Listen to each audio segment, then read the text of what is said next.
This is a quick video on how to start the JetGo 928 volt.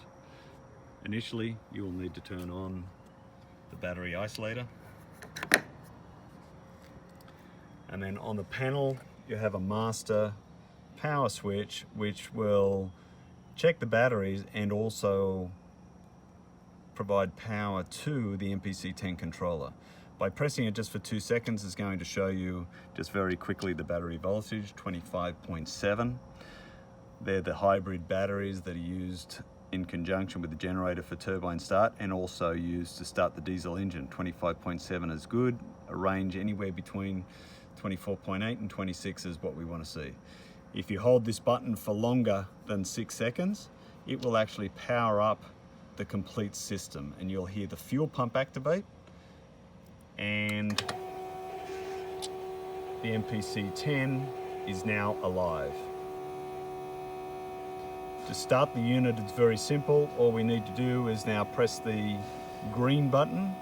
Once the green button is pressed, the unit will idle until it is warmed up, and then the unit will automatically go up to its operating RPM of 2400 RPM. At that point in time, you can then press the green contactor switch to activate the contactor. Currently it's showing red, which means the contactor is not on. Let's go ahead and start it now. With the initial press of the button, you'll see that the glow plugs are preheating, and there is a countdown here that shows you. The unit is now idling, 950 RPM is a typical RPM for the idle. It will sit there for 1 minute to warm up, and again we have a counter, and you can see that counter just here, which is showing the warm-up period. We also have some extra displays here showing the fuel and also showing the temperature.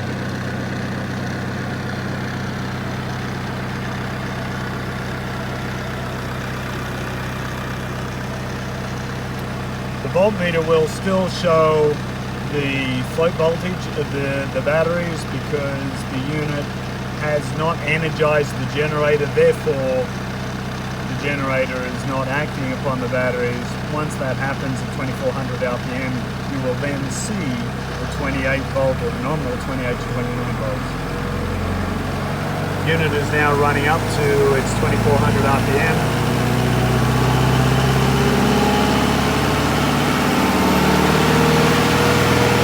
Generator is now active.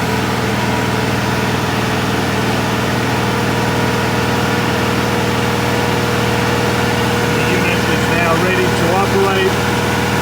Pressing the green contactor button, you'll see the button shows green, the contactor is alive.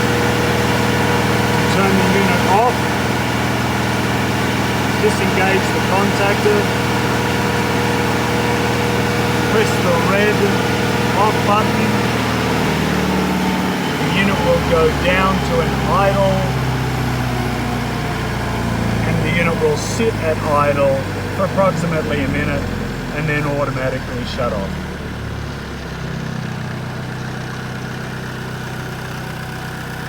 That's the simple operation of the JetGo 928 volt.